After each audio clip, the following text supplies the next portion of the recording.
Welcome to Peacetime Story, your nightly escape to calm, comfort, and peaceful sleep. Subscribe now and be part of our Peacetime Story family, where every night ends with relaxation and sweet dreams, moon and shining stars. Now, let's begin tonight's journey. Deadly Christmas, Poirot's Festive Family Murder. A scream pierces the snow-draped silence of Gorston Hall, where a glittering Christmas hides a family's venomous secrets. Why did a ruthless patriarch summon Hercule Poirot to this festive facade? When blood stains the diamonds and a cursed necklace grips a corpse, is it greed, revenge, or a ghost's wrath? Unravel the chilling dance of poison, lies, and murder, because in this holiday nightmare, every guest is a suspect, and death waits beneath the holly. Chapter 1. The Yuletide Invitation. The fog clung to London's streets like a jealous lover, swirling around the gas lamps that flickered defiantly against the encroaching dusk. It was the 20th of December, 1938, and Hercule Poirot, the diminutive Belgian detective with a mustache as impeccably waxed as his reputation was formidable, sat ensconced in his elegant apartment on Whitehaven Mansions. The room was a sanctuary of order. Polished mahogany surfaces gleamed under the soft glow of a crystal chandelier, shelves lined with meticulously arranged volumes on criminology and botany, and a faint aroma of tisane, chamomile with a hint of lemon, wafting from a porcelain cup on the side table. Poirot's fingers, slender and precise, drummed a rhythmic tattoo on the arm of his velvet armchair as he perused the evening paper, his green eyes scanning headlines of political unrest in Europe with a detached curiosity. A sharp rap at the door shattered the tranquility. "Entrez," Poirot called, his voice a melodious blend of French inflection and British crispness. In bustled his valet, George, bearing a silver tray with a single telegram. The man's face, usually a mask of unflappable composure, betrayed a flicker of intrigue. "A telegram for you, sir," George announced, presenting it with the solemnity of a herald delivering royal decree. "From a Mr. Simeon Lee of Gorston Hall, in the countryside." Poirot's eyebrows arched like inquisitive caterpillars. He slit the envelope with a pearl-handled letter opener and unfolded the missive. The words typed in stark capitals leapt out at him. "Urgent. Require your presence at Gorston Hall for Christmas. Family matters demand discretion and acumen. Reconciliation imperative. Arrive 23rd. Simeon Lee." Poirot leaned back, twirling one end of his mustache between thumb and forefinger. Simeon Lee, a name that evoked whispers of diamond mines in South Africa, ruthless fortunes amassed through cunning and cruelty, and a family fractured like flawed gems. Poirot had crossed paths with the old tycoon's reputation years ago, during a case involving smuggled jewels that had skirted the edges of Lee's empire. But why summon him now to a festive reconciliation? The word imperative carried the weight of desperation, or perhaps deception. His little gray cells, those tireless engines of deduction, began to whir. "George," Poirot said thoughtfully, "prepare my trunk. We depart for the countryside tomorrow." Ah, the English Christmas, snow, holly, and hidden daggers. How delightful. The valet nodded, suppressing a smile. "Very good, sir. Shall I pack the heavier overcoat? The forecasts predict a bitter chill." "May we, and do not forget the pomade for the mustache. one must face intrigue with impeccable grooming. As George retreated, Poirot rose and paced to the window, gazing out at the fog-shrouded Thames. The invitation intrigued him not merely for its mystery, but for the promise of human drama, the raw undercurrents of greed, resentment, and perhaps redemption. He had crossed murders in opulent trains and exotic islands, but a family gathering. That was a cauldron of motives bubbling beneath festive veneer. With a satisfied nod, he retired to his study, sketching mental maps of potential alliances and enmities. The journey to Gorston Hall unfolded like a winter tapestry. Poirot boarded the train at Paddington Station amid a flurry of porters and passengers laden with parcels wrapped in festive paper.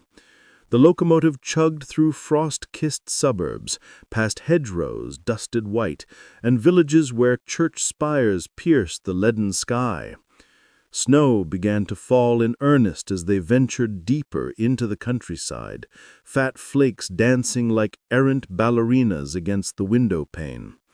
Poirot, wrapped in a fur-lined coat, sipped from a thermos of hot chocolate laced with brandy, his mind replaying the telegram's terse urgency. By midday on the 23rd, the train deposited him at a quaint station where a chauffeur awaited, bundled in livery that spoke of faded grandeur. The man, a stoic fellow named Tressilian, with a face etched by years of service, tipped his cap. "Mr. Poirot, Mr. Lee sends his regards. The car's this way." The drive wound through lanes flanked by ancient oaks, their branches skeletal against the snowfall. Gorston Hall loomed into view like a Gothic apparition, a sprawling manor of red brick and ivy, its mullioned windows glowing with inner light, chimneys puffing smoke that mingled with the descending flakes. The eaves sagged under snow-laden burdens, and the driveway crunched under the tires like brittle bones. As they approached, Poirot noted the subtle signs of neglect, peeling paint on the portico, overgrown topiaries hinting at a household more focused on internal tempests than external polish. Tressilian ushered him through the grand oak doors, into a foyer warmed by a roaring fire in a massive hearth. The air carried scents of pine from a towering Christmas tree, adorned with glass balls and tinsel, mingled with the spice of cinnamon from simmering pots in distant kitchens. Footsteps echoed on the marble floor, and a figure emerged from the shadows. Simeon Lee himself, propped in a wheelchair, his face a craggy map of age and avarice. His eyes, sharp as flint, appraised Poirot with predatory gleam. "Ah, the great Hercule Poirot, come to grace my humbled abode. Tressilian, take his coat. Brandy, or perhaps something warmer." Poirot bowed slightly, his eyes missing nothing. The old man's gnarled hands clutching the chair's arms, the faint tremor that spoke of concealed weakness. "Monsieur Lee, it is an honor. A tisane, if you please. Herbal, no caffeine. Your telegram intrigued me. Reconciliation, you say. With whom, if one may inquire?" Simeon chuckled, a sound like rustling parchment. "All in good time, detective. First, meet the vipers in my nest. Family. Blood thicker than water, but just as likely to drown you." He wheeled toward the drawing room, Poirot following, his patent leather shoes clicking precisely. The room was a lavish cavern, velvet drapes in crimson, Persian rugs underfoot, and walls lined with portraits of stern ancestors whose eyes seemed to follow the entrance. A gramophone in the corner crackled with carols, "God Rest Ye Merry, Gentlemen," its melody an ironic counterpoint to the tension thickening the air. Gathered around a low table laden with mince pies and mulled wine were the family members, a tableau of strained civility. Simeon gestured with a claw-like hand. "My sons, Alfred, the dutiful one, runs the family business like a well-oiled clock, though it ticks toward bankruptcy without my guidance." Alfred Lee, a man in his 40s, with a neatly trimmed beard and eyes shadowed by perpetual worry, rose and extended a hand. "Mr. Poirot, welcome. Father speaks highly of your talents." His grip was firm, but his voice carried an undercurrent of resentment, as if each word cost him dearly. "And George, my parliamentary hopeful, spends more on campaigns than he earns, debts piling like snowdrifts." George, portly and pompous, with a florid face, puffed up like a startled grouse. "Now, father, that's hardly fair. Politics demands investment." He shook Poirot's hand with excessive vigor, his smile a politician's veneer over unease. Simeon's gaze shifted to a woman by the window, her auburn hair pinned in elegant waves, a sketchbook balanced on her knee. Lydia, Alfred's wife, an artist, sees the world in strokes of color but misses the shadows beneath. Lydia looked up, her eyes a piercing blue that held a spark of defiance. "Mr. Poirot, enchanted. Do ignore father's barbs. They're his way of showing affection." She offered a delicate hand, her fingers stained faintly with charcoal, and her smile revealed a wit honed by years of navigating familial storms. The introductions continued to the foreign relatives, arrivals from distant shores. "Stephen Farr, my son from, well, let's say an adventurous youth in South Africa. And his wife, Magdalena. Exotic, isn't she? Brings a touch of the veldt to our English chill." Stephen, tall and tanned, with a scar tracing his jaw, nodded curtly. "Poirot, heard of your exploits. Hope you won't need them here." His accent carried the burr of colonial outposts, and his handshake was ironclad, betraying a man accustomed to rougher terrains. Magdalena, dark-haired and enigmatic, with olive skin and eyes like polished onyx, inclined her head. "A pleasure. The hall is, quaint. So much history in these walls." Her voice was a silken murmur, laced with an accent that hinted at Spanish roots, and she sipped her wine with a grace that masked deeper currents. Finally, Simeon pointed to a young woman lounging on a settee, her blonde curls framing a face sharp with intelligence.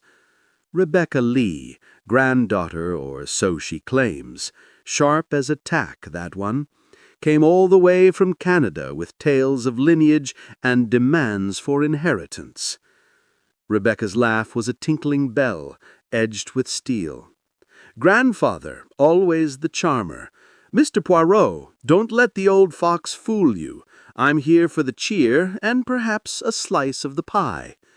Her eyes met Poirot's with a challenge, her wit a shield for hidden vendettas.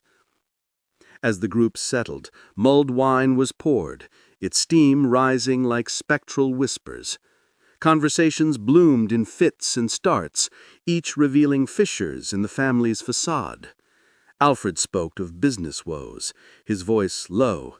"The markets are volatile. Your old diamond contacts, perhaps it's time to liquidate some assets." Simeon snorted. "Liquidate? You'd sell the shirt off my back if I let you. No, boy, fortunes are built on holding tight."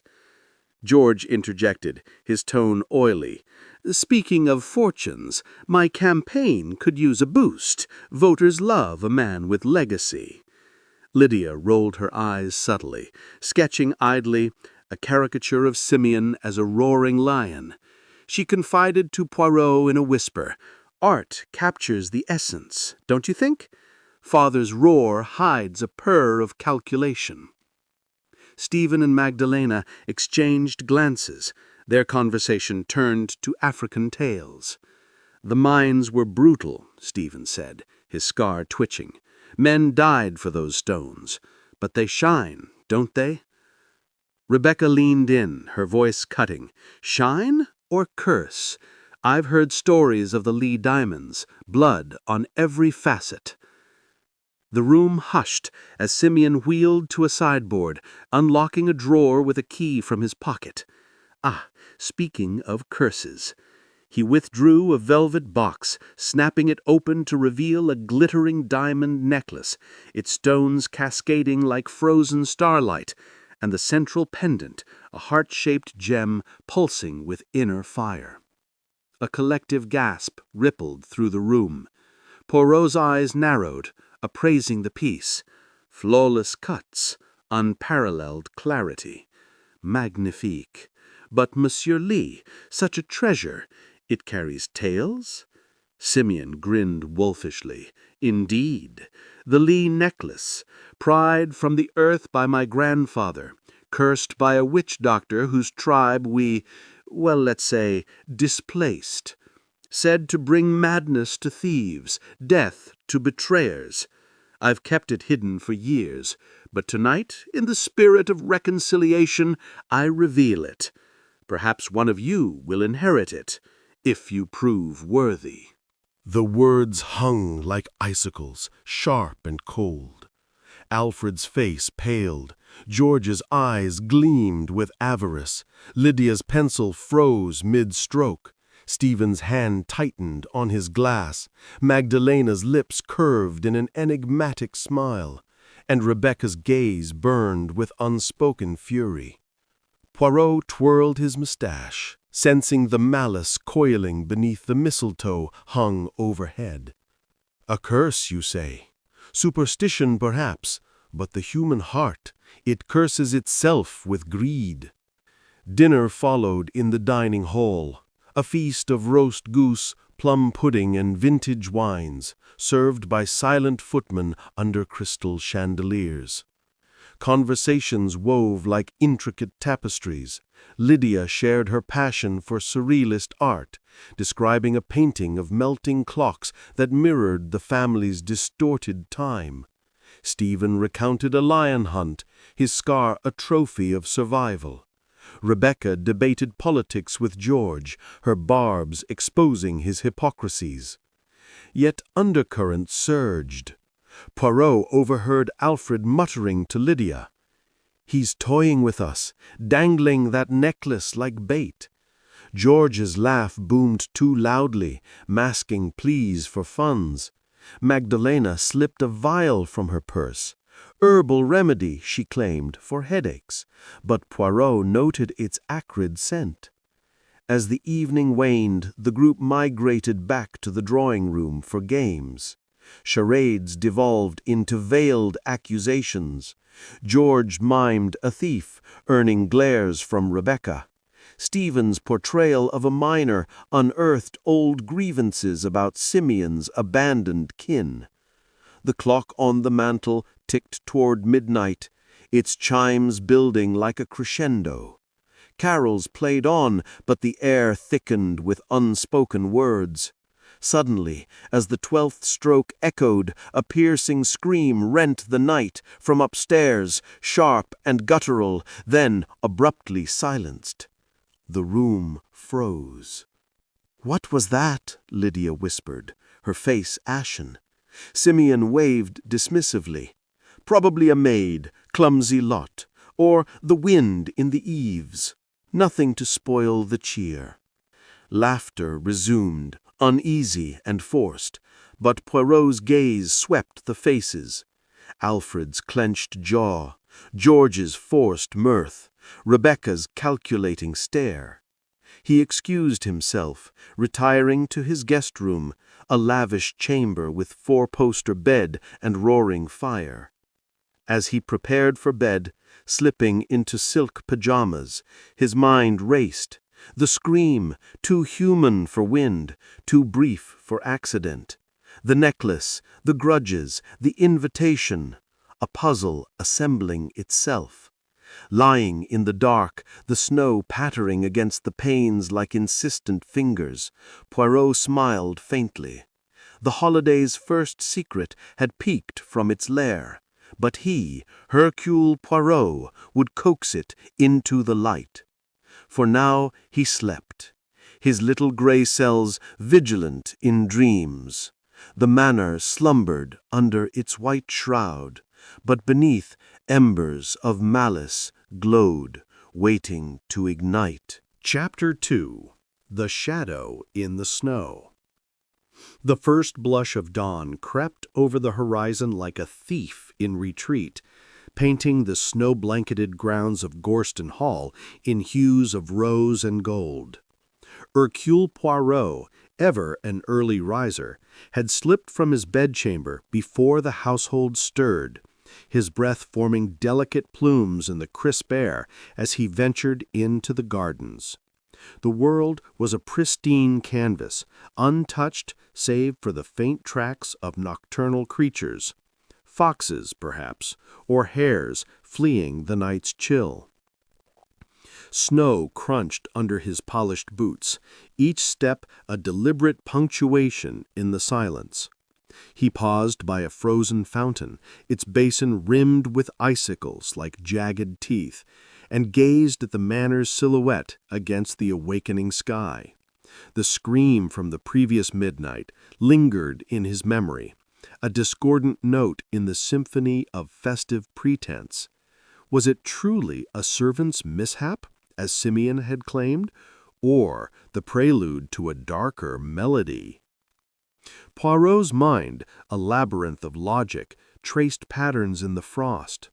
The necklace, with its whispered curse, had ignited covetous sparks in every eye. Alfred's dutiful mask concealed financial strains.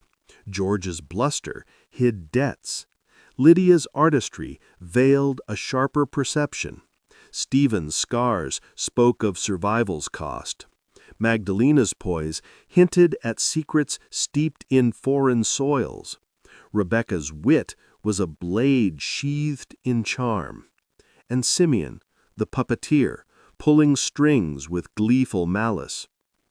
Poirot adjusted his scarf, the wool soft against his neck, and continued his promenade, noting the way the snow muffled sounds, turning the estate into an insulated chamber of intrigue. As he rounded a hedgerow, a figure emerged from the mist-shrouded stables.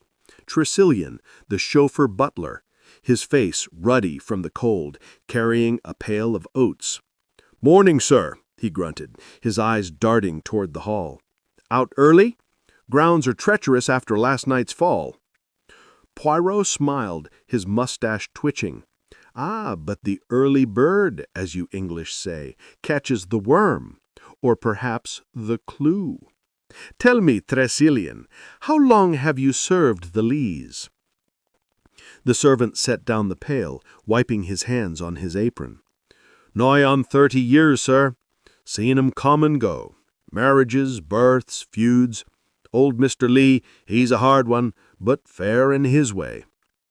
"And last night, that scream, did you hear it?" Tressilian hesitated, his gaze dropping to the snow. "Aye, from the upper floors. Thought it was Miss Pilar, the Spanish girl. Mr. Stephen's wife calls her that, though her name's Magdalena. She's got a temper, that one. But it quieted quick. Servants' talk says it was a nightmare, nothing more." Poirot nodded thoughtfully, filing the detail away. "Merci. And the family? Any unusual visitors of late?" "None but you, sir, though Mr. Alfred's been pacing the study odd hours. Business worries, I reckon." Tressilian picked up his pail and trudged on, leaving Poirot to ponder the web of loyalties below stairs. Returning to the hall as the sun climbed higher, Poirot entered through a side door, stamping snow from his boots. The aroma of bacon and fresh bread wafted from the breakfast room, drawing him like a siren's call. The family was assembling, their faces etched with the remnants of uneasy sleep. Simeon wheeled in first, his chair creaking like an old galleon, a newspaper folded under his arm. "Morning, all," he barked, his eyes scanning the room with predatory amusement. Poirot, you look fresh as a daisy. Sleep well amid our ghosts?" "Excellently, Monsieur Lee. The English countryside invigorates, though I confess the night's serenade was unexpected." George, buttering toast with vigor, chuckled. "Serenade? That screech? Probably one of the cats in the attic. Father's got a soft spot for strays. Feeds 'em scraps." Lydia, pouring tea with elegant precision, shot her brother-in-law a withering glance. "Cats don't scream like that, George. It was human, raw, like a soul in torment." Her voice held a dramatic lilt, as if reciting from one of her sketched tragedies. Alfred, seated beside her, stirred his porridge absently. "Let's not dramatize. Father, about the will. You mentioned revisions last night. Perhaps we should discuss." Simeon slammed his fist on the table, rattling the china. "Discuss? You'll hear it when I'm good and ready, boy. I've built this empire from dust and diamonds. Think I'd let it crumble to your bumbling? No, there'll be changes, big ones. Maybe cut out the leeches altogether." The room fell silent, forks hovering mid-air. Rebecca, nibbling a croissant, broke the tension with a sly smile. "Grandfather, such theatrics. If you're rewriting, perhaps include a clause for loyalty tests, survival of the fittest, and wittiest." Stephen snorted, spearing a sausage. "Loyalty? In this family? That's rich coming from a Johnny-come-lately like you, cousin." Magdalena placed a calming hand on his husband, her rings glinting like captured stars. "Enough, Stephen. The old man enjoys his games. Let him play." Her tone was soothing, but her eyes held a flicker of calculation, as if measuring the board. Poirot observed from his seat, sipping coffee black and strong. The will, the classic catalyst. Greed's spark in a tinderbox of resentments. He interjected mildly, "Monsieur Lee, this necklace of yours, might one examine it closer? Its history fascinates." Poirot grinned, wheeling back slightly. "Curious, eh? Locked in the study safe now. But yes, detective, after breakfast. Who knows? It might whisper its secrets to your famed gray cells." The meal concluded amid forced pleasantries, the family dispersing to the morning's diversions. Poirot followed Simeon to the study, a dimly lit sanctum lined with leather-bound ledgers and maps of African mines yellowed by time. The old man unlocked a wall safe with a combination only he knew, extracting the velvet box. The necklace lay within, its diamonds catching the light from a solitary window, refracting rainbows across the desk. "Behold," Simeon said, draping it over his palm, "cut from the heart of the Kimberley crater. Legend says the witch doctor who cursed it was flayed alive, his blood sealed in the stones. Nonsense, of course, but it keeps thieves at bay." Poirot leaned in, his magnifying glass materializing from a pocket. The craftsmanship was exquisite, each facet a testament to human ambition. But as he turned the pendant, he spied a faint inscription on the clasp, Latin, etched finely, "Sanguis pro gemma," blood for the jewel. "Interesting," he murmured. "A family motto?" Simeon's eyes narrowed. Sharp eyes, grandfather's addition, reminder that wealth demands sacrifice. "Now, enough gawking, lock it up, Tresillian." The servant, who had entered unobtrusively, complied, the safe clicking shut like a coffin lid. As Poirot exited, he noted the study's door, sturdy oak, with a keyhole that gleamed from recent use. The key, dangling from Simeon's chain like a talisman, swung as the old man wheeled away. Outside, the day had brightened, snow glittering under a pale sun. The family gathered for enforced merriment, A snowball skirmish, proposed by Rebecca, her laughter pealing as she pelted George with powdery missiles. "Come on, Uncle, dodge like you do taxes," she teased, her cheeks flushed. George, red-faced and sputtering, retaliated with a loosely packed orb that disintegrated mid-flight. Impudent girl, in my day! Lydia, sculpting a snow figure with artistic flair, shaped it into a grotesque gargoyle. "There! A portrait of familial harmony," she quipped, adding twig horns. Stephen and Magdalena joined reluctantly, the former's throws precise and forceful, the latter crafting intricate mandalas in the snow with her boot heels, mandalas of swirling lines that evoked distant rituals.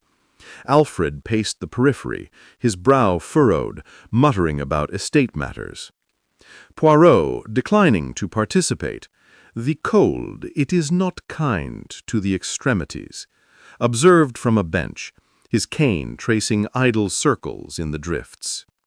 He noted alliances forming, Rebecca and Lydia bonding over shared sarcasm, George isolating himself in bluster, Stephen's protective stance towards his wife.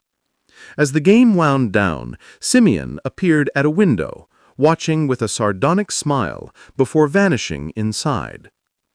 Luncheon brought them indoors, a spread of cold meats and salads in the conservatory, where exotic plants thrived in humid warmth, a stark contrast to the frozen world beyond. Conversations turned to reminiscences, each tale laced with undercurrents. "Remember the Christmas in Johannesburg," Stephen ventured, slicing ham. "Father, you hargled that merchant down to pennies for a ruby. Taught me everything about negotiation." Simeon cackled. "And you learned well, except when it came to that wife of yours.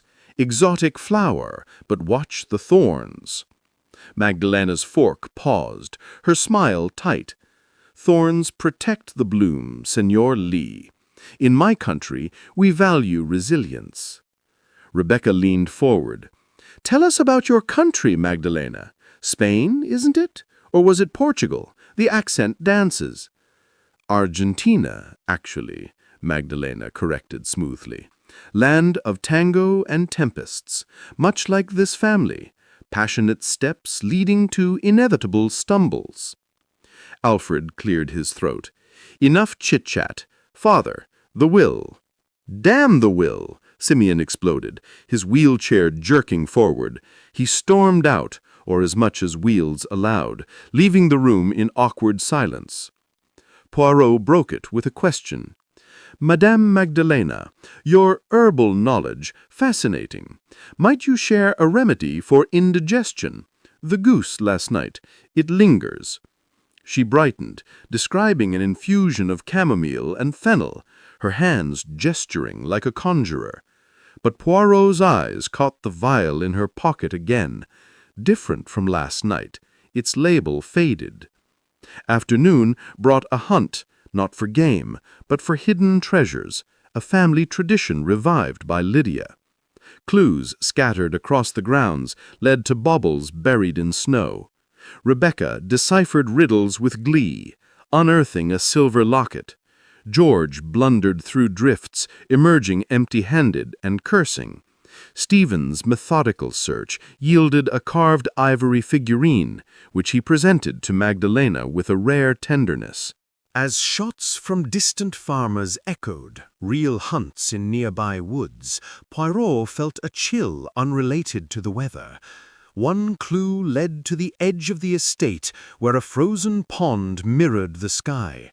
Here Alfred confided in Poirot. "He's changing everything. I know it. After all I've sacrificed." "Patience, monsieur," Poirot advised. "The truth reveals itself in time." Twilight descended swiftly, the sun dipping like a reluctant guest. The family reconvened in the drawing-room for tea, flames crackling in the hearth. Simeon joined them, his mood mercurial, regaling with tales of diamond heists thwarted by his cunning. Laughter rang, but brittle. As night cloaked the hall, dinner loomed. But first, Simeon retired to his study for private reflections. The others milled about, charades resuming with fresh themes. Rebecca mimed a diamond thief, her stealthy gestures earning applause. Lydia portrayed a cursed artifact, her convulsions theatrical yet eerie. Then a crash from the study, glass shattering, followed by a guttural thud. The group froze, then surged toward the door. Locked. Tressilian fumbled with keys, but Simeon had the master. "Break it down!" Stephen bellowed, shouldering the oak. It splintered under repeated blows, revealing horror. Simeon sprawled across his desk, throat slashed in a crimson arc, blood soaking ledgers like spilled ink. The necklace clutched in his fist, diamonds dulled by gore. Shattered ornaments littered the floor. A festival globe burst underfoot. Rebecca screamed, collapsing into Alfred's arms. George blanched, muttering denials. Rebecca's face was a mask of shock. Stephen's hardened to stone, Magdalena's hands trembling as she crossed herself. Poirot knelt, careful not to disturb, his handkerchief over nose against the metallic tang. The wound clean from a sharp blade, no weapon in sight. The window ajar, snow drifting in, a peculiar boot print stamped in the drift below, large, with an odd tread, trailing off into nothingness. "Mon Dieu," Poirot whispered, "the shadow has struck." Word spread swiftly. Servants summoned the authorities. Inspector Sugden arrived within an hour, a burly man with a mustache rivaling Poirot's, though less refined, his uniform dusted with snow. "Nasty business," he grunted, surveying the scene. "Door locked from inside, window forced, looks like a ghost did it." Poirot shook his head. "No ghosts, Inspector, only human malice. See the print, leading nowhere, as if the killer vanished." Sugden shrugged his chin. "Blizzard's picking up. House sealed, no one in or out until we sort this.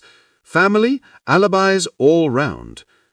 Interrogations began in the library, firelight casting elongated shadows. Alfred, in the billiard room, cue in hand. Lydia, sketching by the fire. George, napping in his chamber.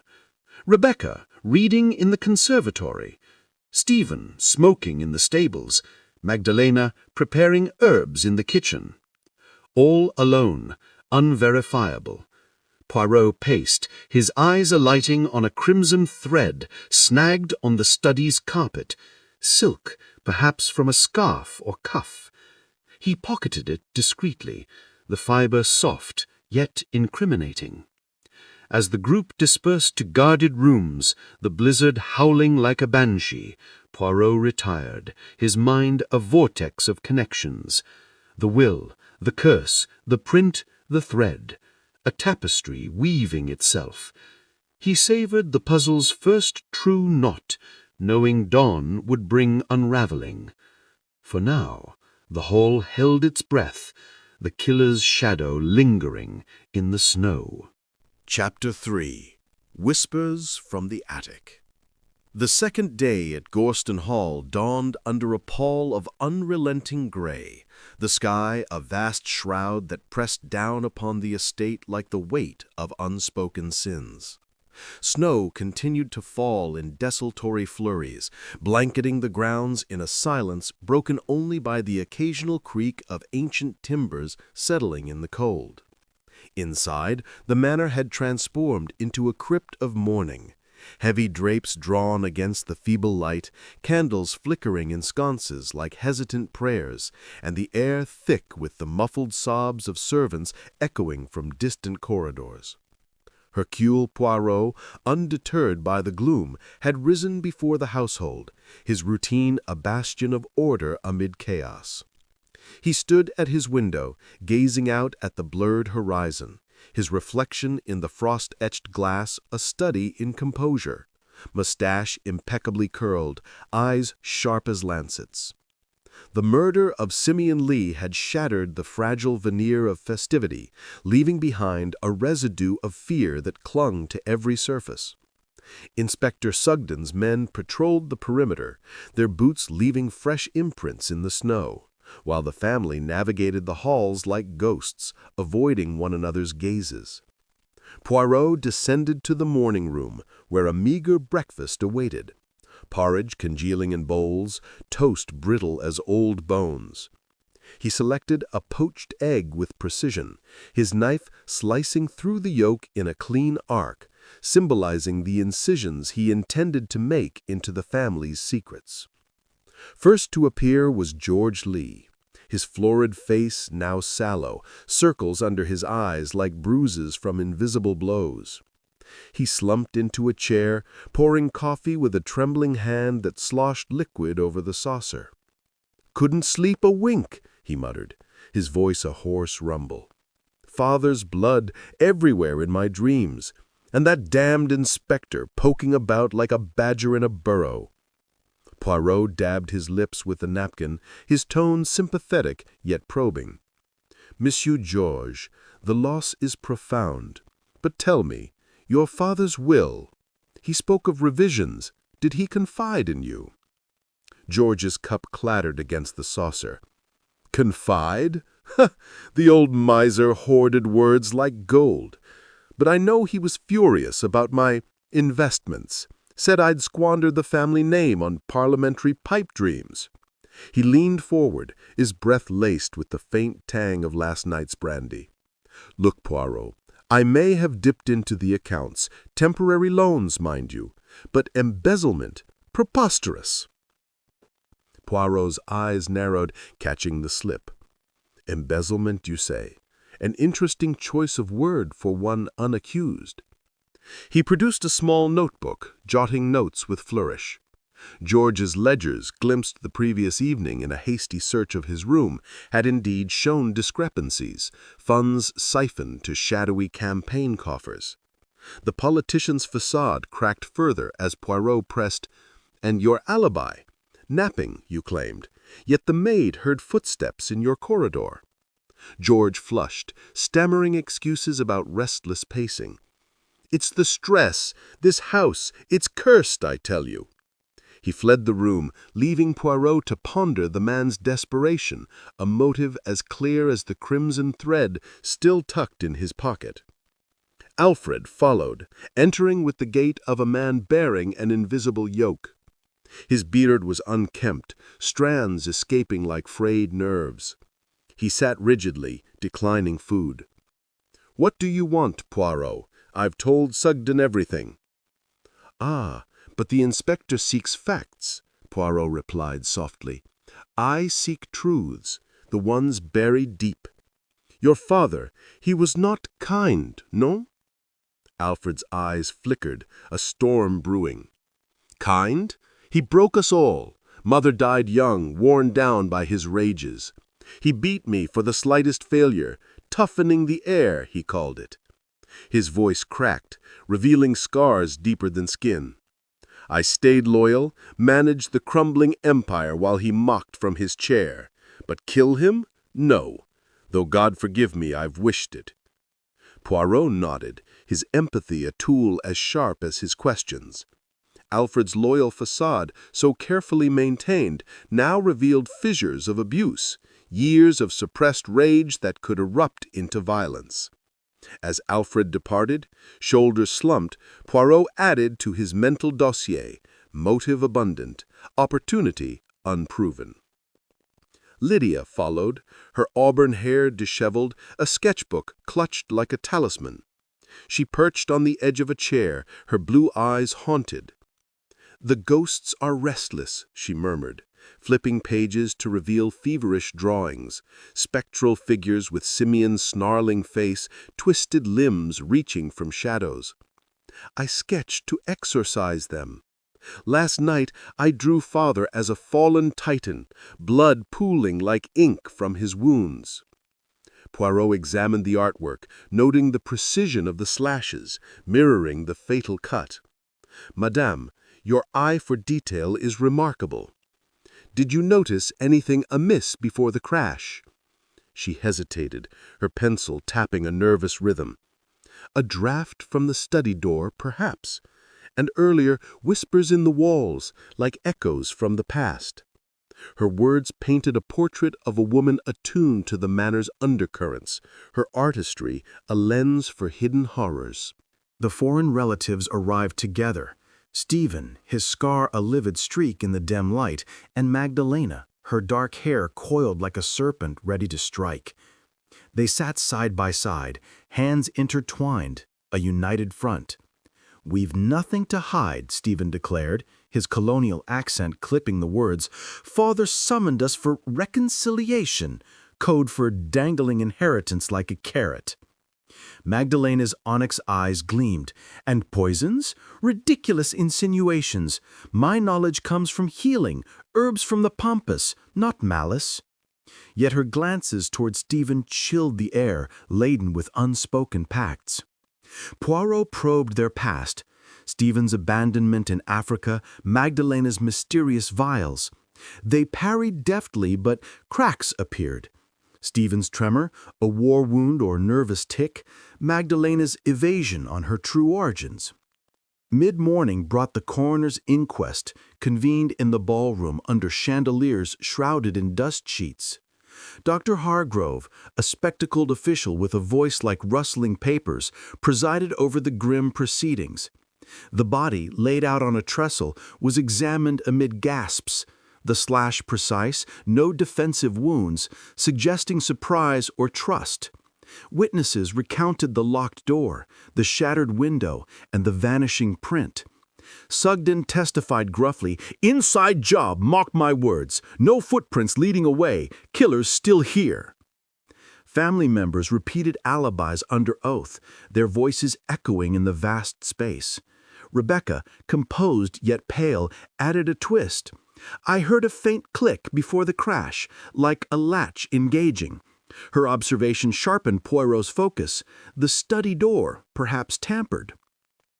As the inquest adjourned for luncheon, a sudden commotion erupted from above, a thunderous crash, furniture toppling like dominoes in the attic, followed by eerie, childlike laughter tinkling through the vents.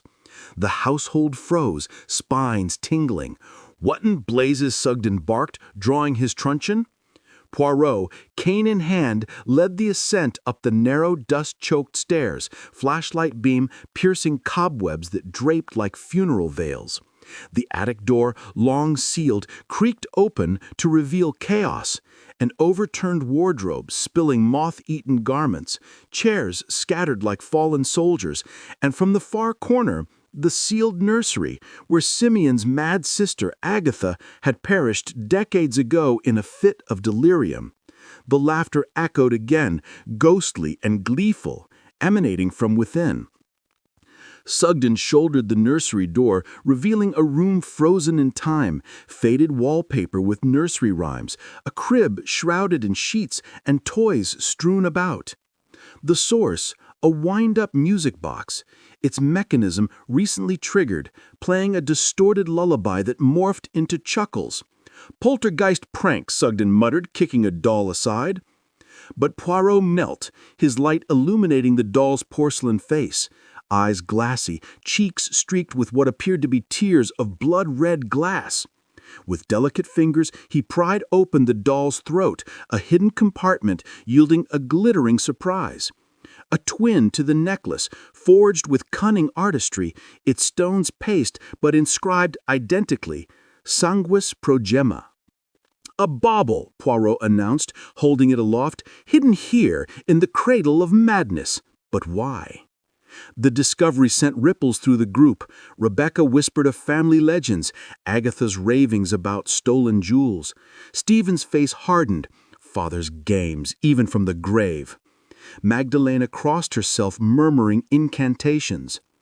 Luncheon passed in tense whispers, the forged necklace locked away as evidence. Afternoon brought enforced idleness, the blizzard confining them indoors. Poirot orchestrated subtle pairings, walking the galleries with Rebecca, who confessed her Canadian lineage was a forged claim, backed by documents Simeon had threatened to expose. "He held it over me like a sword," she admitted, her wit cracking to reveal vulnerability. In the library, George pored over newspapers, his hands still shaking. Poirot joined him, discussing politics, but steered to finances. "Your ledgers, monsieur, they tell a tale of desperation." George crumbled, admitting embezzlement. "Just to keep the campaign afloat," father found out, threatened disinheritance. As twilight bled into the gray sky, shadows lengthening like accusing fingers, another shadow struck. In the smoking room, George poured brandy from his personal decanter, a crystal heirloom. He sipped, then convulsed, clutching his throat as foam flecked his lips. "Poison!" he gasped, collapsing in spasms. Poirot, nearby, acted swiftly, forcing an emetic of mustard and water down George's throat, inducing violent retching that expelled the toxin. Sugden arrived, bottle in hand, bitter gow, arsenic by the smell. The decanter, tampered during the attic distraction? George recovered in his room, pale but alive. "Who wants me dead?" he wheezed. Poirot, sipping tisane by the fire, connected threads. The boot print outside the study matched a missing gaiter from Stephen's luggage, worn during the hunt, perhaps discarded to mislead. Motives swirled: George's embezzlement, Alfred's abuse, Lydia's visions, the foreigner's grudges, Rebecca's fraud. Evening dinner was a somber affair, soup slurped in silence under Sugden's watchful eye. Conversations tiptoed around accusations, but Poirot planted seeds. The phantom strikes selectively. First the patriarch, then the prodigal. Who benefits from silence? Night fell with locked doors and guarded breaths. Poirot retired, his vow whispered to the flickering candle. "I will unmask you, phantom, before another soul falls." The manor creaked, whispers from the attic fading into dreams, the puzzle's whirlwind intensifying. The hours stretched, Poirot's mind a ceaseless engine. He revisited the attic in thought, the doll's tears a metaphor for feigned grief. The forged necklace, planted to invoke the curse, diverting from rational motives. And the poison?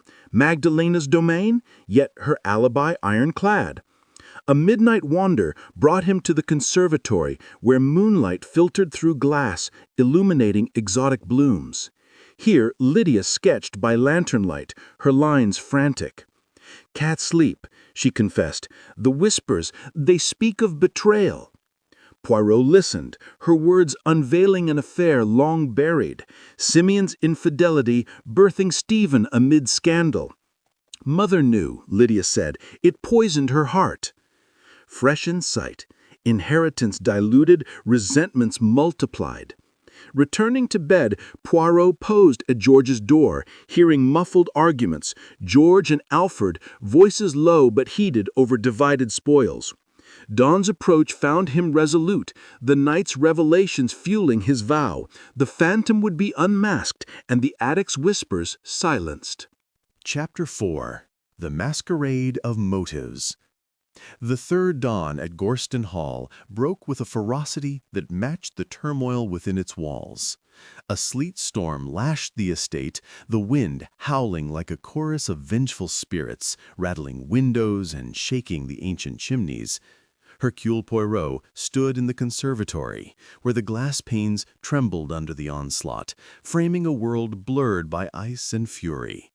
The air was humid, thick with the scent of orchids and damp earth, a stark contrast to the frozen chaos beyond. His reflection in the glass was a portrait of resolve.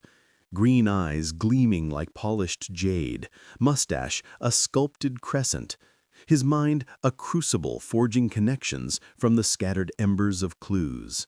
The crimson thread, the forged necklace, the vanishing boot print, the poisoned brandy, each a note in a discordant symphony, yet the melody of motive remained elusive. Inside, the manor pulsed with paranoia. Servants whispered in corners, their eyes darting toward locked doors. The family moved like chess pieces in a game where the rules shifted with every breath. Poirot's morning ritual was a solitary affair, a cup of black coffee sipped slowly as he reviewed his mental dossier. George's near-fatal sip of arsenic pointed to a killer escalating in boldness, but the method, poison in a personal decanter, suggested intimacy, a hand familiar with the household's rhythms. Alfred's suppressed rage, Lydia's haunted sketches, Stephen's scarred stoicism, Magdalena's herbal secrets, Rebecca's cunning facades, each offered a thread to pull, but which would unravel the tapestry? He ventured into the breakfast room, where the family gathered like reluctant conspirators. The table, usually laden with abundance, bore only cold toast and weak tea, as if the kitchen mirrored the household's dwindling spirit. Alfred sat rigid, his fingers drumming a nervous tattoo on the tablecloth. Lydia sketched absent-mindedly, her pencil carving jagged lines. George, pale but defiant, nursed a glass of water, eyeing every dish with suspicion.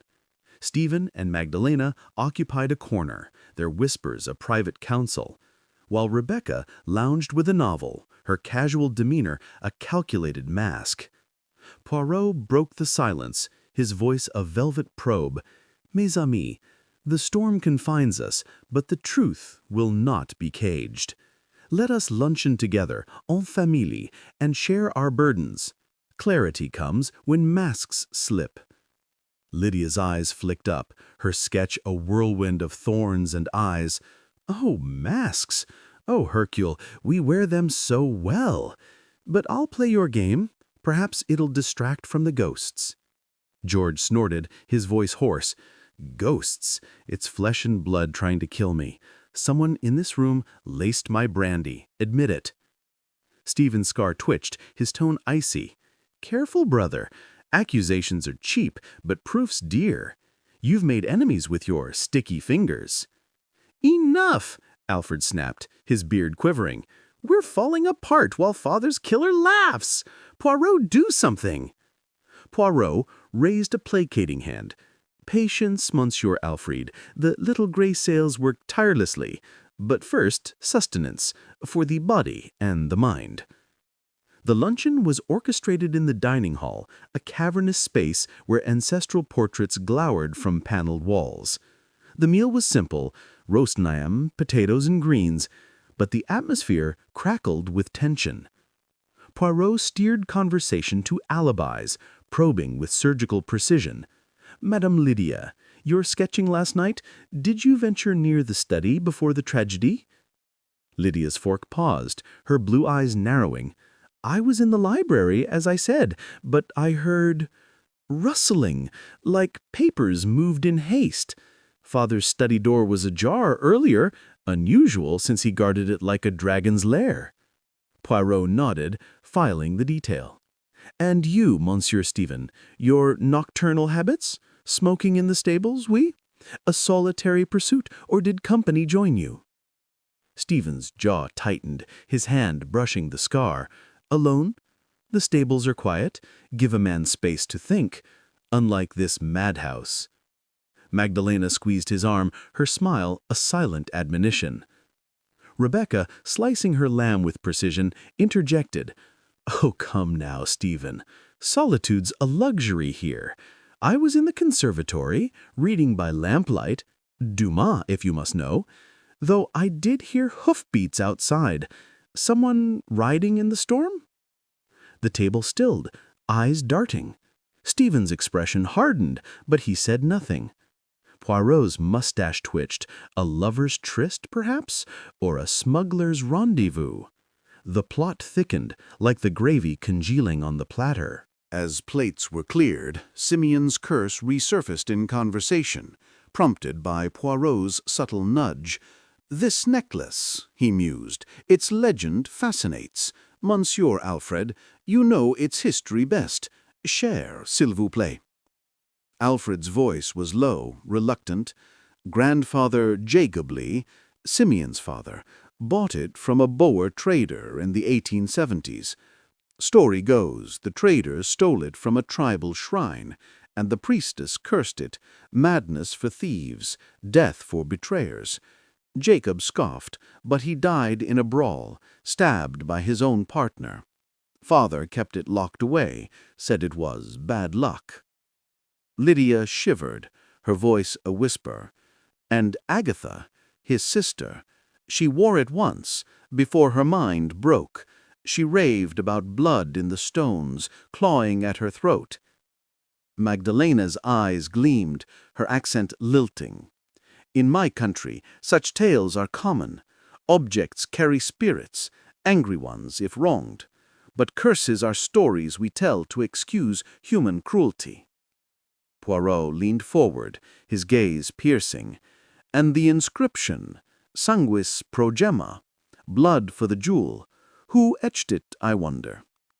Alfred paled. I don't know. Father never spoke of it. But Poirot had seen the necklace's twin in the attic, its inscription too precise for coincidence. He pressed further. Mademoiselle Rebecca, your Canadian claims, did Simeon challenge them with this jewel's history? Rebecca's laugh was sharp, like breaking glass. He tried, said I'd never touch it unless I proved my blood. But I'm no fool. I know a trap when I see one. The meal ended in uneasy silence, the family dispersing to private corners.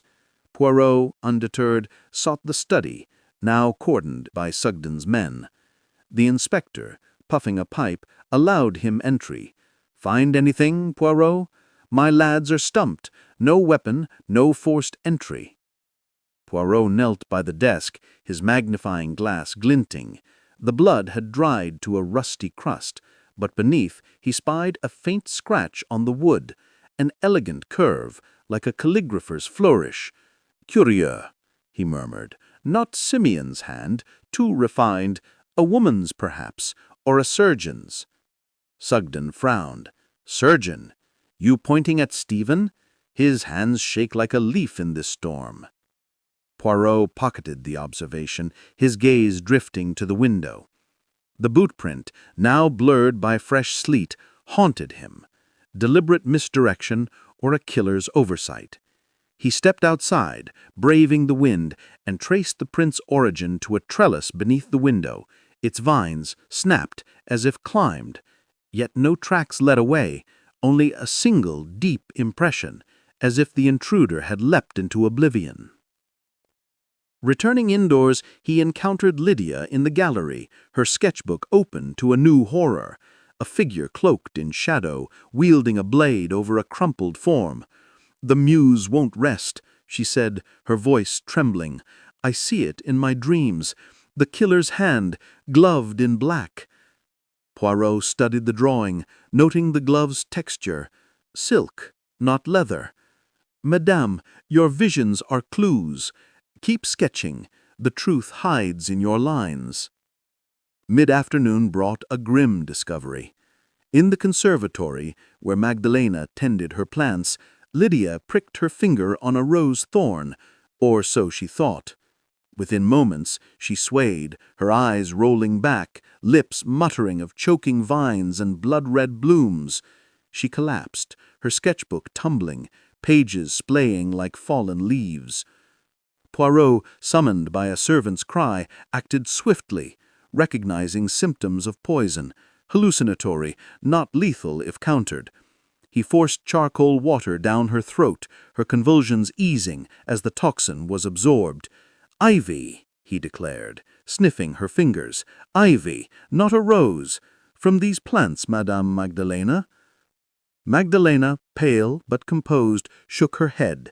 My herbs heal, not harm. That ivy, it's wild, from the greenhouse. Anyone could have brushed it onto the thorns. Poirot's eyes narrowed. The greenhouse, Alfred's domain, where he cultivated rare blooms. A search revealed gloves, stained green with sap, hidden behind a pot of orchids. Alfred, confronted, stammered. I prune there daily, but poison? Never. Sugden, hovering, growled. Another attempt? This killer's got nerve. Poirot's mind raced. The ivy, deliberate but non-lethal, suggested a warning or distraction. He recalled the crimson thread, now suspecting it matched Lydia's sketching shawl, perhaps torn in a struggle. But the glove's stain pointed to Alfred, his loyalty fraying under scrutiny. Evening descended, the sleet a relentless drumbeat. Poirot gathered the family in the drawing-room, firelight casting grotesque shadows. He proposed a toast to survival, his glass of sherry raised. To life, mes amis, and to truth, which pierces darkness like this flame. The toast was met with murmurs, glasses clinking reluctantly. George, still shaken, avoided alcohol. Rebecca sipped with a defiant smirk. Stephen and Magdalena drank in unison, their unity a fortress. Alfred, nursing a bruise from the greenhouse confrontation, stared into the fire. As the group dispersed, Poirot slipped notes under their doors, each identical. The mask slips at midnight. A calculated gambit to stir the killer's nerves. He then ventured to the conservatory, locking its door with a key borrowed from Tressilian. The ivy, now secured, would poison no more. In his room, he sat by the fire, piecing together fragments. The forged necklace, a taunt to invoke the curse. The boot print, a stage prop. The thread, a woman's touch. The ivy, a man's betrayal. Motives danced, greed, vengeance, fear, but the killer's face remained veiled. The clock struck 11, its chimes a somber prelude. Outside, the storm wailed, a dirge for secrets yet to be unearthed. Poirot's cane tapped a rhythm of resolution, his vow unspoken. The masquerade would end, and the phantom's mask would fall. Chapter 5. Echoes of the Bloodline. The fourth morning at Gorston Hall unfolded under a fog so dense it seemed the world had dissolved into a dream of gray. The sleet had relented, leaving the estate swathed in a clammy mist that clung to the skin like regret. Hercule Poirot stood at the edge of the frozen pond, his breath a fleeting wisp in the chill air, his cane planted firmly in the snow-dusted earth. The manor loomed behind him, its red brick muted to a ghostly pallor, its windows blind eyes staring into the void. The little Belgian detective, clad in a heavy overcoat and scarf, felt the weight of the house's secrets pressing against his temples. His mind, a kaleidoscope of clues, turned over the events of the past days. Simeon's slashed throat, the crimson thread, the forged necklace, the poisoned brandy, the ivy-laced thorn. Each was a brushstroke in a painting of malice, yet the artist's hand remained obscured. Today, Poirot vowed, the fog would lift, both literal and metaphorical. Inside, the household stirred with the lethargy of prisoners awaiting judgment. The servants, their numbers dwindling as fear drove some to flee, moved like shadows, their whispers a low hum of dread. Inspector Sugden's men had cordoned the upper floors, their boots echoing in the corridors like a metronome of authority. Poirot returned to the warmth of the hall, shaking mist from his hat, and made for the library, a cavern of oak shelves and leather-bound tomes, where the air smelled of aged paper and suppressed truths. Here, Poirot sought the family history, suspecting the roots of murder lay tangled in the Lee bloodline. The library's centerpiece was a genealogical chart, framed in gilt, its branches tracing the Lees back to the 17th century. Poirot's magnifying glass hovered over the parchment, noting omissions. Names scratched out, dates smudged, entire branches severed like pruned limbs. Simeon's sister Agatha was a mere footnote, died 1898, illness unspecified. Yet whispers from the attic, that eerie laughter, suggested her story lingered like a stain. Poirot's fingers traced to Simeon's youth, where a gap yawned, no record of his time in South Africa, where Stephen was born. An illegitimate son, perhaps, or a scandal buried. Alfred entered, his face haggard, carrying a ledger. "You wanted the family records, Poirot," he said, voice flat as the fog outside. "They're incomplete. Father was selective about history." "Selective, oui. And you, Monsieur Alfred, what secrets did he force you to keep? Your mother's death, your sister's madness, painful chapters, no?" Alfred's hand trembled, the ledger slipping to the table. "Mother died of consumption, or so he claimed. But I heard her weeping nights when he raged. As for Agatha, she wasn't mad, not at first. Father locked her away after she defied him over a suitor. The necklace, she wore it once, screamed it burned her. He said she was delirious, but I saw her eyes, lucid, terrified." Poirot's mustache twitched, a signal of revelation. "Locked away, you say? In the attic nursery, perhaps, where the forged necklace was hidden." Alfred nodded, eyes distant. "She died there, alone. Father called it mercy, a dose of laudanum to quiet her ravings. But I have always wondered—" His voice broke, guilt surfacing like a drowned corpse. Poirot filed the confession. Simeon, a tyrant capable of fratricide, his cruelty a seed for vengeance. "Merci, Alfred. Your candor lights a dark path." The morning progressed with Poirot orchestrating encounters, each a probe into the family's fractures. In the morning room he found Rebecca, her blonde curls pinned loosely, poring over a letter yellowed by age. "Family correspondence," she said, her smile brittle. "Found it in the attic, tucked in a Bible. Grandfather's threats to disown me unless I proved my worth." Poirot examined the letter, its ink faded but legible. Simeon's scrawl accusing Rebecca of forging her lineage to claim inheritance. "He held this over you, mademoiselle. A motive for murder, perhaps." Her laugh was sharp, a blade unsheathed. "Oh, I wanted him silenced, I'll admit. I smuggled diamonds in Canada, small jobs to survive after he cut me off. But murder? Too messy for my taste." Her candor was disarming, but her eyes held a flicker of calculation, a smuggler's instinct for evasion. In the conservatory, Magdalena tended her herbs, her fingers deft among leaves that whispered of foreign soils. Poirot, feigning interest in botany, inquired about her remedies. "Your knowledge is vast, madame. Could one mistake a healing herb for, say, poison ivy?" Her hands froze, her onyx eyes meeting his. "Mistakes happen, Signor Poirot, but I'm careful. My vials are for pain, not death." Yet her pocket held another bottle, unlabeled, its contents a murky green. Poirot noted it, suspecting her herbal arsenal concealed more than cures. Stephen found in the billiard room chalked a cue with military precision.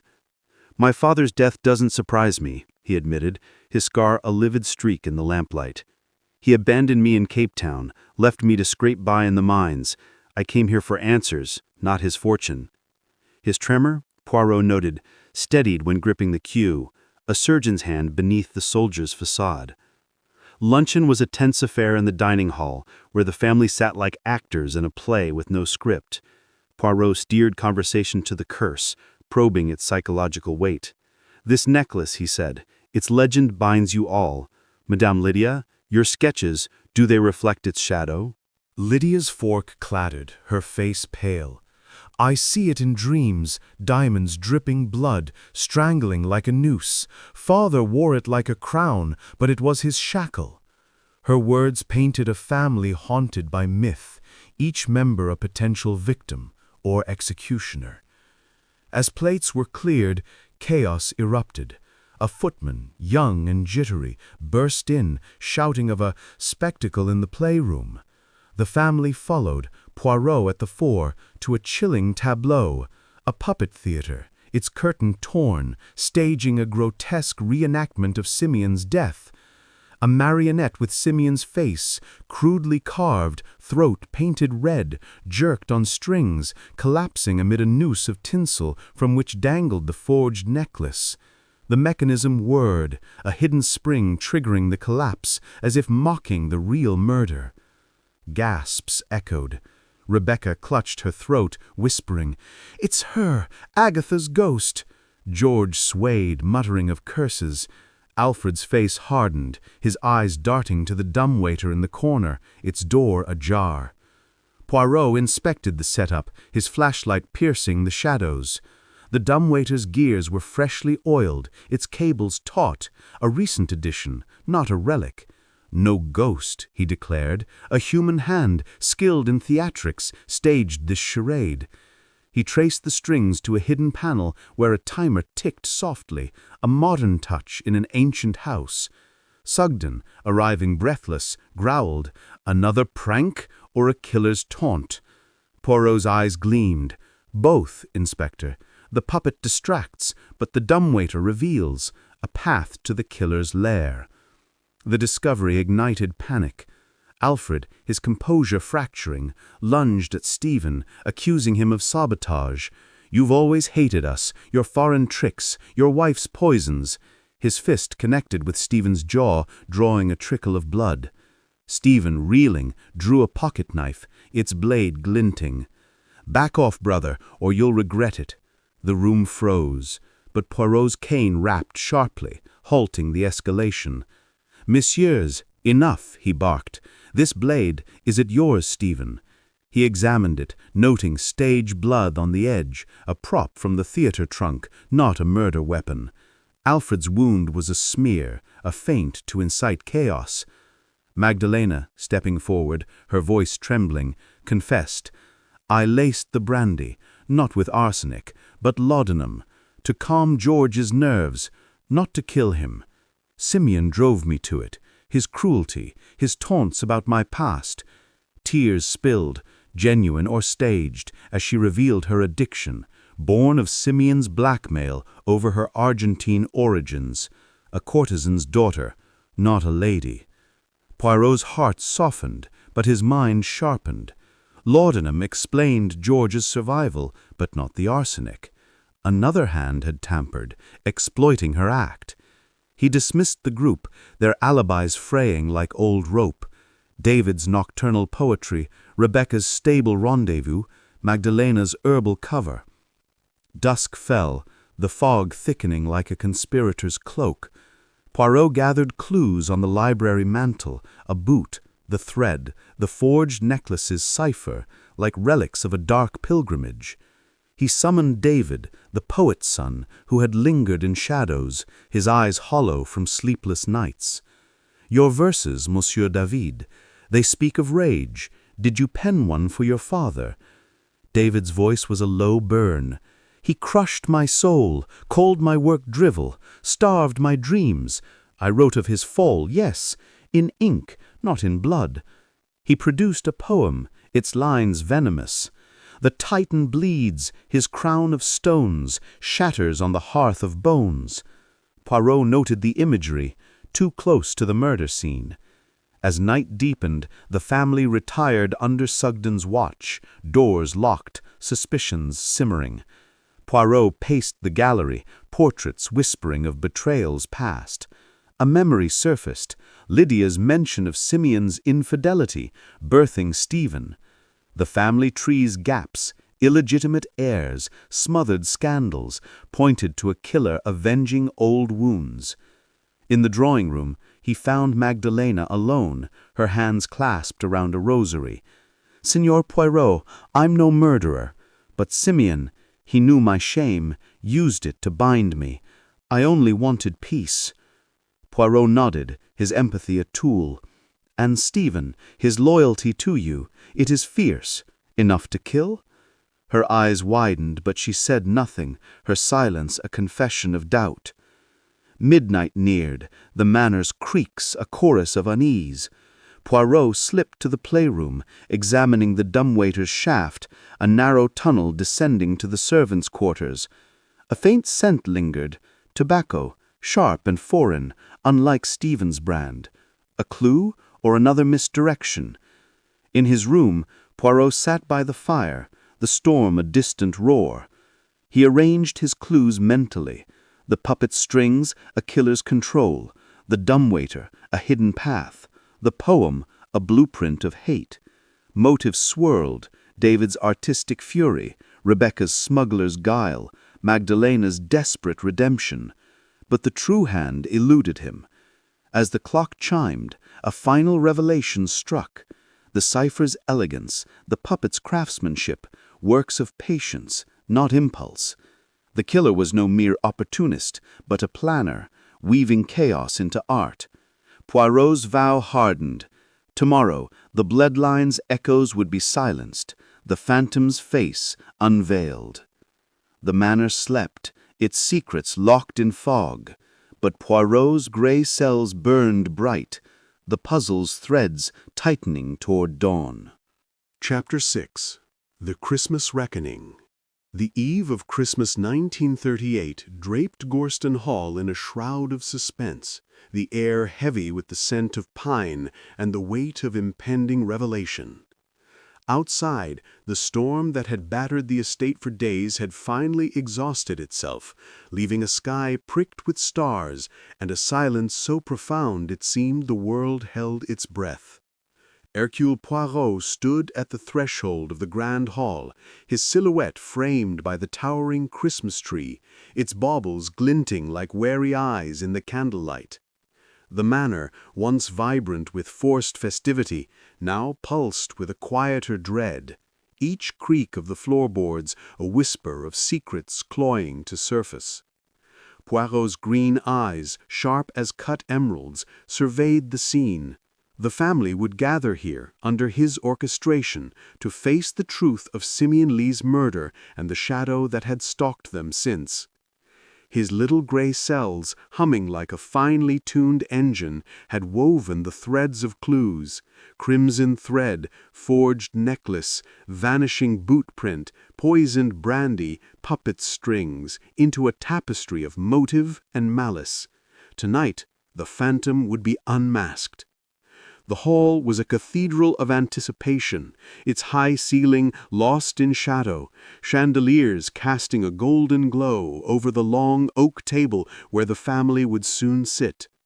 Poirot had instructed Tressilian to arrange the setting with precision: crystal goblets, a decanter of champagne, and a single candelabrum at the center, its flames dancing like spirits summoned for judgment. The detective adjusted his bow tie, his mustache a sculpted crescent, and reviewed his strategy. The clues pointed to a killer within the family, their motives rooted in a bloodline poisoned by greed, betrayal, and suppressed rage. Alfred's abused loyalty, George's embezzlement, Lydia's haunted visions, Stephen's abandoned youth, Magdalena's laudanum-laced secrets, Rebecca's smuggler's guile, David's poetic fury, each a suspect, yet none alone completed the puzzle. The puppet show, the attic's laughter, the cipher's elegance, all suggested a mind both theatrical and meticulous, orchestrating chaos with an artist's touch. As the clock struck 7, the family filtered in, their faces etched with exhaustion and suspicion. Alfred, his beard streaked with gray, sat stiffly, his hands clasped as if in prayer. Lydia, clutching her sketchbook like a shield, her eyes darting like trapped birds, took a seat beside him. George, still pale from his brush with poison, hovered near the champagne, his fingers twitching with distrust. Stephen and Magdalena entered as a unit, his scar a livid slash in the candlelight, her dark hair coiled tightly, her rosary beads clicking softly. Rebecca sauntered in last, her blonde curls loose, her smile a defiant mask over a storm of nerves. Inspector Sugden lingered by the door, his burly frame a silent sentinel, his mustache bristling with anticipation. Poirot raised a hand, his voice a velvet command. "Mes amis, tonight we celebrate not only Christmas, but the triumph of reason over darkness. Sit, s'il vous plaît, and let us unravel the tragedy that has befallen Gorston Hall." The family complied, their chairs scraping like reluctant confessions. Tressilian poured champagne, the bubbles rising like fleeting hopes, and Poirot began, his tone a blend of gravitas and theater. Simeon Lee's death was no accident, no curse of ancient diamonds, but a calculated act. The locked study, the shattered window, the boot print vanishing into snow, these were not mysteries, but misdirections. Let us peel away the masquerade. He paced, his cane a metronome of revelation. First, the necklace, cursed, we were told, by a vengeful priestess. Sanguis pro gemma, it whispered, blood for the jewel. But the true curse was Simeon's own cruelty, seeding hatred in his kin. The forged necklace, hidden in the attic, was no mere trinket, but a taunt, planted to invoke the myth and cloud our reason. Who crafted it? A hand skilled in deception, but also in artistry. Lydia's pencil stilled, her breath catching. Poirot's gaze swept to her, then moved on. The boot print, so conveniently placed beneath the study window, led nowhere. A stage prop, worn by one who knew the snow would blur its truth. The crimson thread, snagged on the carpet, spoke of silk, a scarf perhaps, or a sleeve torn in haste. The poison in George's brandy, arsenic, not laudanum, pointed to a killer exploiting another's act. And the puppet show, that grotesque mimicry of murder, was no prank, but a message. The killer controls the strings. George shifted, his voice hoarse. Get to it, Poirot. Who did it? I nearly died. Poirot's smile was enigmatic. Patience, Monsieur Georges. Let us examine the motives. You, with your embezzled funds, feared disinheritance. A desperate man might strike to secure his future. George spluttered, his face reddening. I'm no killer. I took money, yes, but murder? Poirot turned to Alfred. And you, monsieur, bore the scars of a father's cruelty, beatings, humiliations, your mother's death under his shadow. Loyalty can curdle into vengeance. Alfred's fists clenched, his voice a growl. I hated him, God help me, but I didn't slit his throat. Lydia's eyes glistened, her sketchbook trembling. Hercule, you can't think my art is my escape, not my weapon. Poirot nodded, his gaze softening. Your visions, madame, see truths others miss. But your shawl, silk, crimson, matches our thread. A coincidence, perhaps. Her gasp was audible, her hand flying to her throat. Stephen interjected, his scar twitching. Enough gains, Poirot. If it's me you're after, say it. Father abandoned me, left me to rot in the mines, but I came for answers, not blood. Magdalena's hand tightened to his, her voice a whisper. We are no murderers, signor. My laudanum was a mistake, not malice. Rebecca leaned forward, her wit a sharp blade. Oh, Poirot, you're enjoying this, aren't you? Pin it on me, then. Smuggler, fraud, whatever you like. But I'm no fool to risk a noose for a necklace. Poirot's eyes twinkled, his cane tapping a rhythm. Each of you has motive, opportunity, a piece of the puzzle. But let us unravel the heart of it. The puppet show, its strings led to the dumbwaiter, a path from the playroom to the servants' quarters. The laughter in the attic, a gramophone, triggered by a timer, hidden in the nursery where Agatha perished. And the cipher, elegant, precise, etched by a hand too refined for Simeon's brutish scrawl. He paused, letting the silence stretch like a taut wire.